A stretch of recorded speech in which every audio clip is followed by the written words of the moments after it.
So this morning we went to Little Adams Peak.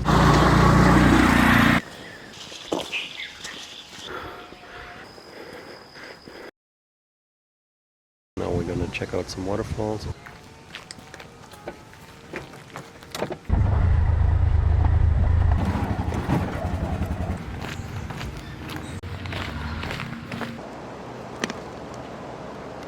We left our tuk-tuk behind and now we're walking on foot. We just followed the train tracks for a bit and now we're going up the mountain to the waterfall.